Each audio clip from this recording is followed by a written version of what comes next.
Good morning, Enid. It is 7:30 on this Thursday, July 20th. Thank you for joining us once again for show number 129. Currently 75, but hang on. It's going to be 102 today. Sarah, it is going to be a hot one. I'm Steve Keim. Thank you for our quick 30 minutes of news, weather, sports, and we've got a young lady in the house that knows all about signs. So I'm looking forward to the show. Good to see you this morning. Looking great.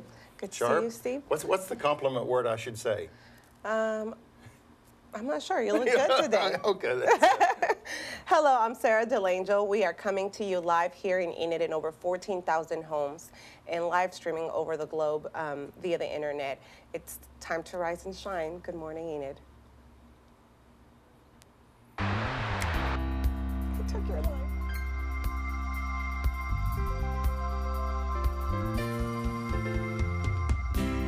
Out on the farm, it's wide open space. It's clear. You can see all the bright. Oklahoma received a Real ID extension through June 2017. Yes, friendly competition, and we won. The City of Enid won. You'll just want to show up at 4:30, but we do encourage you to purchase a There's a ton of stuff going on here at the Central National Bank Center. Come on down. Just send us an email, and we'll be happy to share.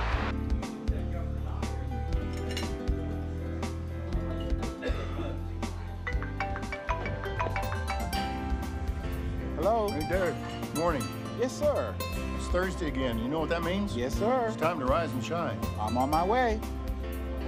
Good morning, Jamara. Good morning. I'm on my way. Good morning, Brooke. Good morning. I'm on my way. Good morning, Enid. I was really wanting to say it was time to rise and shine, but welcome back to the Sarah DeLangel Show today here in Enid, Oklahoma. And anyway, it is time to rise and shine. It's going to be hot, though, 102 degrees. Tomorrow's going to be 140, something like that. Just going to be miserable. So, speaking of heat, we have a heat advisory. Penn has put together this graphic of information for us, so just keep that in mind today. Here's some heat index values. We get close to 100 degrees. Really, it's more than 100. And even in the shade, it's pretty miserable. So keep that in mind. More importantly, for kids in the car, pets that are in the car, even though you're going into maybe a store for just a matter of minutes, just be mindful of that. Thank you, Penn, for all that information. So we know we're used to this in Oklahoma.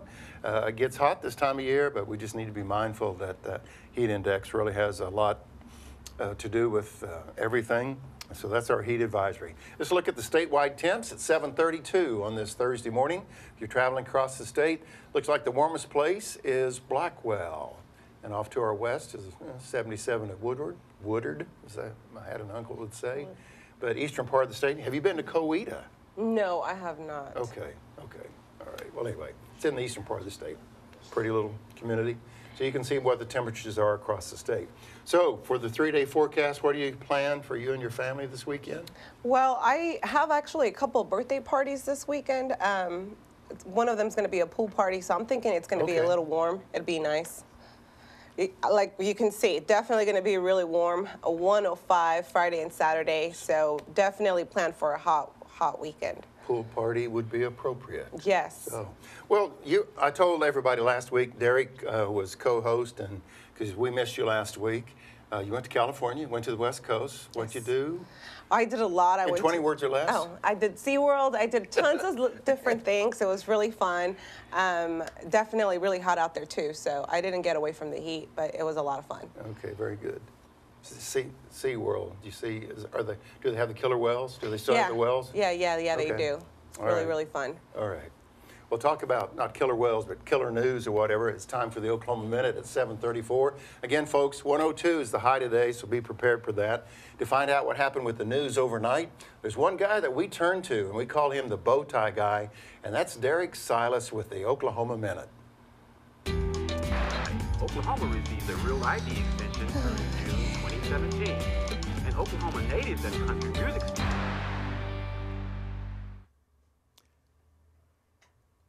Tuesday, Enid City Commission approved $30,000 for a proposed art project entitled Under Her Wings Was the Universe.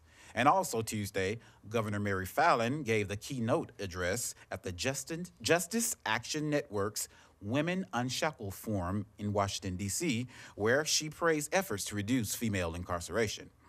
In sports, the Open has already begun in Royal Birkdale in Southport, England, and goes through Sunday, July 23rd. Here's a fun fact in Oklahoma. Brahms Dairy, an Oklahoma favorite, produces more than 1 million glasses of milk per day. And on this day in history, in 1969, American astronaut Neil Armstrong walks on the moon, speaking 240,000 miles from Earth, saying, "That's one small step for man, one giant leap for mankind." He became the first human to walk on the surface of the moon. And that's the Oklahoma Minute. Back to you, Steve and Sarah. Sarah, I have a question for you. Thank you, Derek, by the way. Do you remember that day when Neil Armstrong said that? No. You don't? No, I don't. I remember that day. Really? Yeah. Oh, wow, Steve. As young as I am, I remember that. You're part of history. I'm part of history. Thank you very much. My daughter says I'm older than trees, if that says anything. So, but I remember the day I was going to go to a church camp the next day, but I remember sitting in front of my black and white TV, sitting on the floor, watching that, hearing Neil Armstrong. That's how that dates me. Wow. Sitting on that hardwood floor, man, I just thought, this is, wow, that fuzzy picture of him walking down the steps and stuff. Still remember that, but that was long. How many, Derek, how long ago? 1969. 69. Whoa, thank you. Okay, enough of history. You must have been Enough so of- young, huh, Steve? Yeah, okay. Next, as we move on this morning. Just remember, if you want to share any vacation pictures, any birthdays, if you have anybody you want to wish a happy birthday to from the office or anybody that you're close to, you can always email us at gme@enid.org for any comments, questions, suggestions as well. Definitely keep that in mind. Yeah, like pictures from SeaWorld or something. Yeah. Oh, we could have had those. I may do that for my next vacation. I may send something like that. Okay. But talking about this weekend earlier with the heat, there's always a lot going on here in the city of Enid, a lot of events. And this morning, to let us know a little bit more of what's going on specifically this weekend is Brooke. Here's Brooke. We just want to show up at 4:30, but we do encourage you to purchase a ticket because there won't be that many contestants. Good morning, Enid. I'm here in the Central National Bank Center arena, where in about 12 hours, we will have the professional dancers from Dancing with the Stars live on their Hot Summer Nights tour. And we still have tickets available.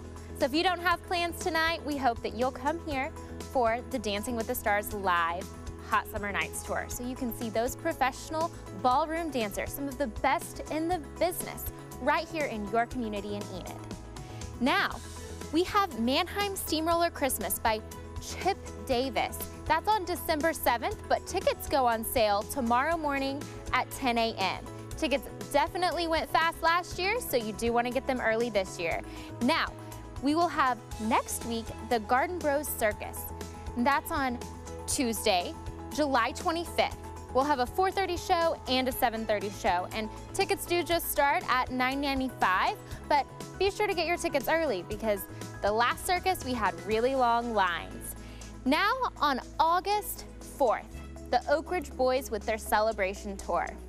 They started as a gospel group, but their first country hit was in 1977 with Y'all Come Back Saloon. This is going to be a great group quartet here in Enid. You don't want to miss this event either. For a full list of all of our upcoming events, visit our website at cmbcenter.com. Thank you, and back to you in the studio, Sarah and Steve. Thank you, Brooke. Great job as usual. 7:39 on this Thursday morning. I don't know about you, July 20th, but the month is moving real quick. Mm-hmm. So next week will be our last Thursday in July kind of deal. I mean, it's just amazing how quick. I noticed over the weekend they were having Christmas in July stuff on television, Shopping Network. I'm a big Chris Griswold Christmas person. I love Christmas lights, but it's just amazing how quick. I mean, school starts in a couple weeks. So Right, that's pretty true. amazing. Well, you know, Enid is on the move. We know that. So here's a little video to remind us all the changes that are taking place and what's going on in our great community here at 7:39.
Good morning, Enid. Thank you again for joining us on this Thursday, our show number 129. We really enjoy every Thursday morning bringing you a little bit of news and information, but also one of the fun part is that we get to feature a local Enid guest that keeps us updated on what's going on.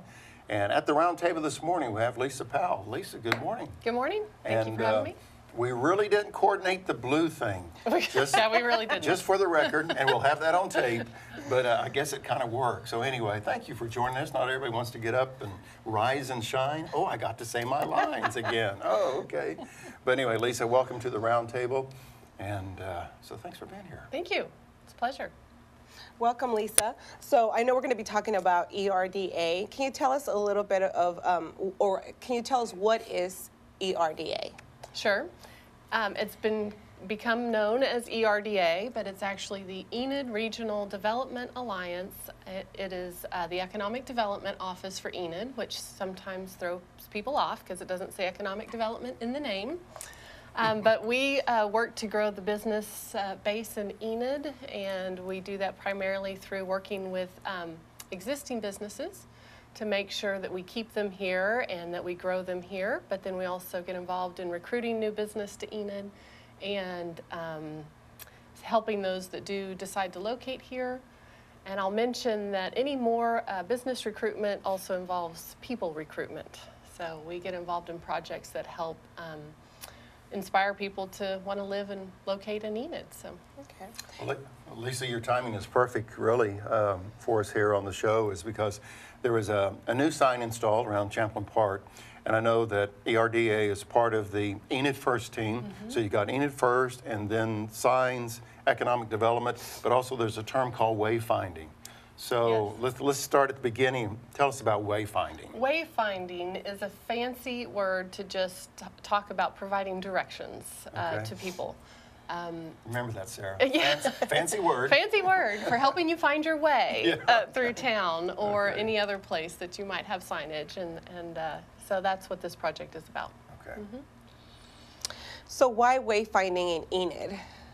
Well, that's a good question. And I was born and raised in Enid. So we need these signs, huh? Well, if you're like me or anybody who's lived here a long time, you usually give directions based on landmark businesses.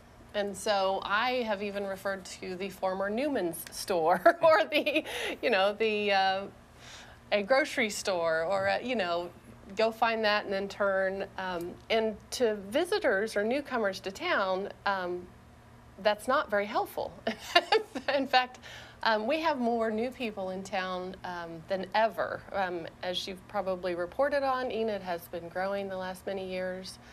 And we have new visitors from Vance Air Force Base continually. Our medical sector brings in a lot of new people. So we want to tell them how they can get places. I want to share a little story about that. I moved here 5 years ago, and I figured it's such a small town, there's no way I can get lost. Well, I think on week one, I was out on my way to the library. It took me 45 minutes coming from Brooks Drive to find it. Wow. Because I mean, there was no sign that I can see. And there is a sign out there, I believe, but it's not really high, and it was blocked at that point. So I can definitely see where we do need these signs to help people like me. Boy, Sarah, it took courage to say that. I don't think I would tell me it took 45 minutes It took to find a long the library. time.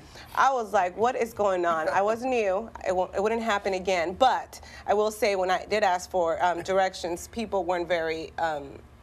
They didn't really give me street names. It was difficult to describe. So it was a little describe. difficult, yes. Yes. Well, we take it for granted, I think, for those of us who've been here a while. Well, okay, fancy name for sign or signage, wayfinding. This week, the City of Enid, the Technical Services Group staff installed a big directional sign, I guess you could call it, at Champlain Park, which is on the south side of Garriott, west of 81, and it's been on Facebook. There's been a lot of conversation about it. So that was the kind of the first sign to be put in place. Are there other first signs? Absolutely. The program in total has close to 100 signs that will be across the community from border to border, north, south, east, and west. It'll be a phased installation and over a couple of years. And so that was just the first one, and from there you will see the first phase will focus on our highways, And those are the largest signs, and so they will start along Highway 412, and then you'll see along Highway 81, and from there they'll permeate through the rest of the community. So. Okay. So what's next? What's next? Yes. In the way of signage? Yes, you talked a little bit about phase 1. Yes. What would you say your phase 2 would be? Okay. Well, I think in addition to just the obvious signage on the highways to direct people to our attractions and locations and place retailers and dining off of our highways, I think an exciting phase is what we will see downtown, which will be pedestrian signage. We will, at the David Allen Memorial Ballpark, you will have a kiosk, a large kiosk that you can walk up to, and it will have a map of downtown and a directory of businesses there that are all in walking distance.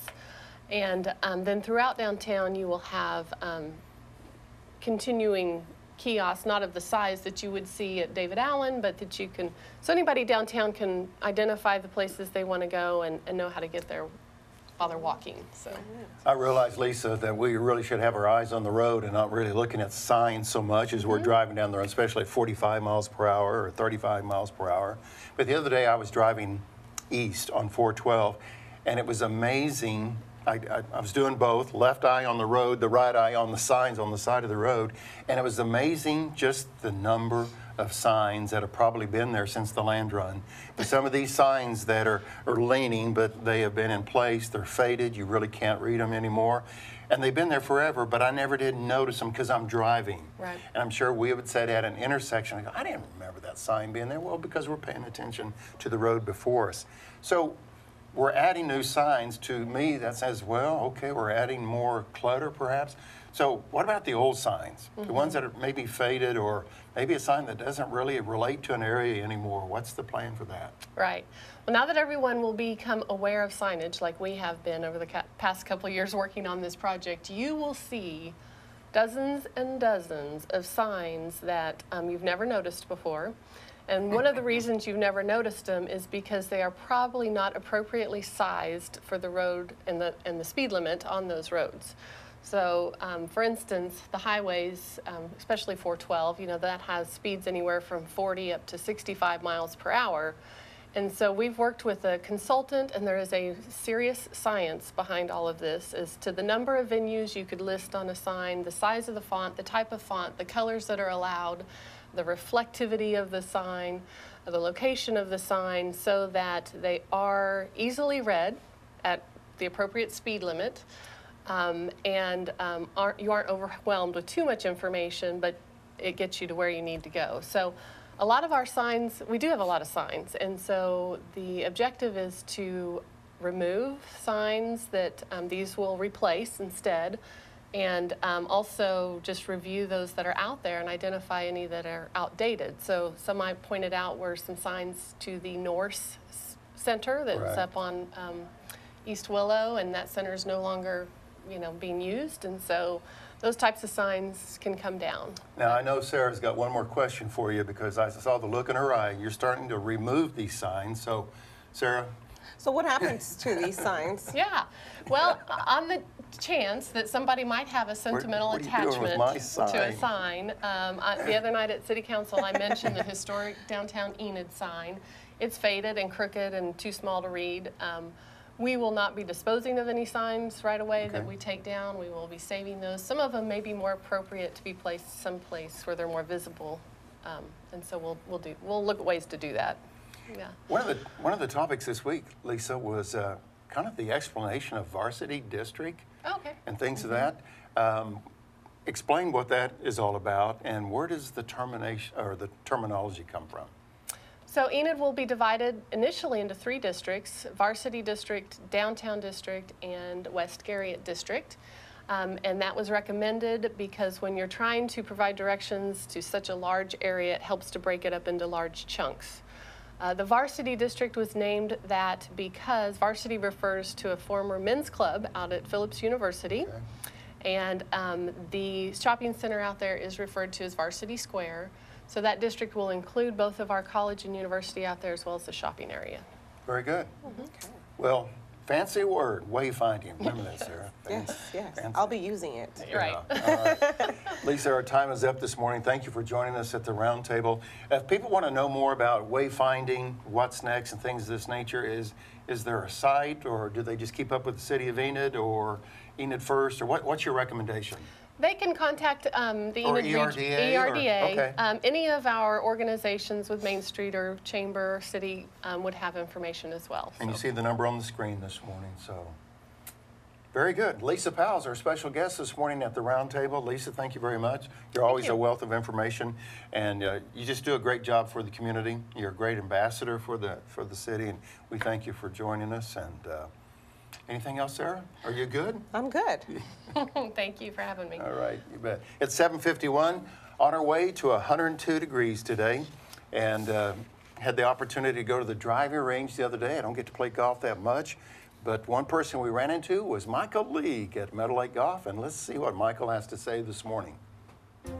Hi, my name is Michael League, and I serve as Director of Operations and Superintendent of Meadow Lake Municipal Golf Course. Meadow Lake is a beautiful 18-hole course here in Enid with a driving range, 19th hole restaurant, and a pro shop. The course is tree-lined and has several holes that border Meadow Lake. We have a friendly staff that looks forward to serving you. We can accommodate your company outing, help your golf game with a lesson from our PGA professional, Steve Darnold. For any questions or to book a tee time, call the golf shop at 580-234-3080 or visit our website, www.meadowlakecourse.com. Thank you. Thank you, Michael. And once again, here is Derek with the Oklahoma Minute. Morning, Enid. Tuesday, Enid City Commission approved $30,000 for a proposed art project entitled Under Her Wings Was the Universe. Also Tuesday, Governor Mary Fallin gave the keynote address at the Justice Action Network's Women Unshackled Forum in Washington, D.C., where she praised efforts to reduce female incarceration. In sports, the Open has already began today at Royal Birkdale in Southport, England, and goes through Sunday, July 23rd. Here's a fun fact in Oklahoma. Brahms Dairy, an Oklahoma favorite, produces 1 million glasses of milk per day. Wow. And on this day in history, in 1969, Neil Armstrong walks on the moon, speaking 240,000 miles from Earth, saying, "That's one small step for man, one giant leap for mankind." And that's the Oklahoma Minute. Back to you, Steve and Sarah. Very good. Derek has that wealth of information. We appreciate that very much. 7:53, and in less than 7 minutes, we have the opportunity to hear an interview or see an interview that I had with the State Superintendent of Instruction. Her name is Joy Hoffmeister. Ms. Hoffmeister was in Enid last week. It was called Engage Oklahoma, and it's an opportunity, Sarah, where the students, the parents and also the teachers get to meet the state superintendent and talk about their challenges in education here in Oklahoma. So I sat down with Ms. Hoffmeister for 25 minutes, had a great visit, and so we'll air that at 8 o'clock this morning. Well, earlier, you said it was going to be hot for the weekend. Has that changed? You Nope. changed your mind? Nope. I wish I could change it all and bring down some fall weather. But no, as you can see, we are going to have a hot weekend this weekend. Okay.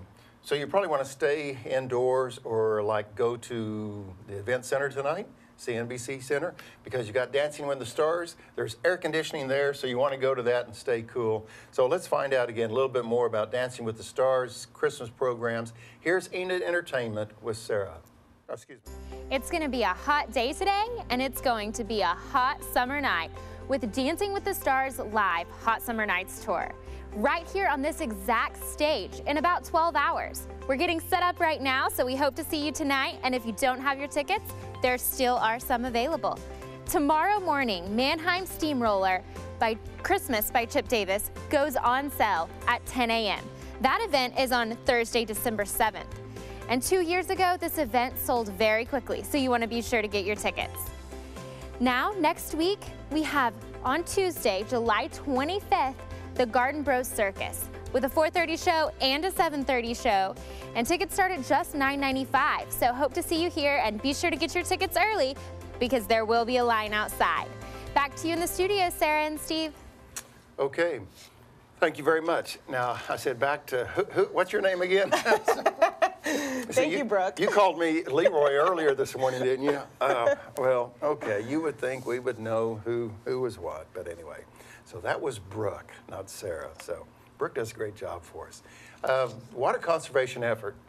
Keep in mind, phase 1 is really 365 days out of the year. I know it's been hot, but here in the Enid community, we do the odd, even water conservation effort, and that's when you water your lawns on odd or even day, matching your house numbers, so keep that in mind. 249-4910 is the number to call if you want to adopt a very cute kitty cat, and I think we have a cat in the house. So let's look at this promo, and then we'll see what Charlotte Ringwald has brought us this morning.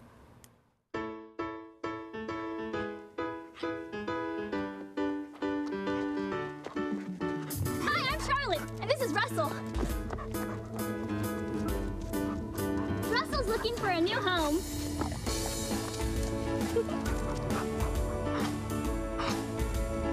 At Enid Animal Control, we have lots of pets looking for a new home. Come visit us at 1200 South 10th Street.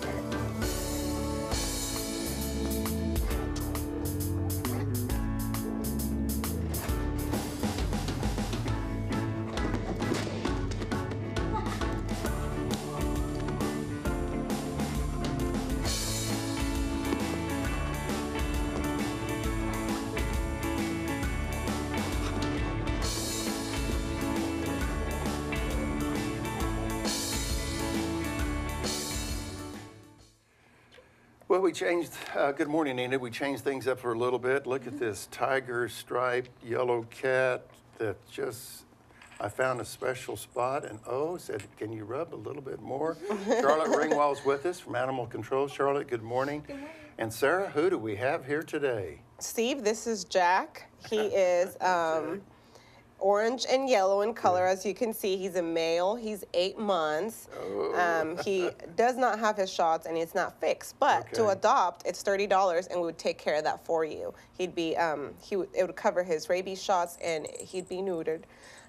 Jack is a playful and curious cat who is great with kids, I've heard. You've heard. He's doing a great job with all these bright lights, and he hears the noise. And I see, Sarah, you brought your little toy there. So Charlotte, thank you for bringing us a kitten. Now you had, was it Leia? Leia last week brought us, is Leia still at the Animal Control? Yeah, Look she's at the still little, there with little all black her sisters. And I noticed on city council meeting that you brought her sister. So yeah. A lot of kittens to be adopted, and in this heat, folks, just take care of your pets. And if you are in the market for another pet, give Charlotte a call at 249-4910, and we'll take care of. You say Jack? Jack. Jack is a. Okay, we've got 15 seconds. So thank you for being here, Jack. What a beautiful little face. So thank you for joining us on Good Morning Enid. And I guess I'm through. So it's up to you, Sarah. Where's Derek? Oh, that's right. We've had the worst time keeping up with everybody today. So thanks for joining us. We appreciate the opportunity to be here. Make it a great day, everyone. Derek.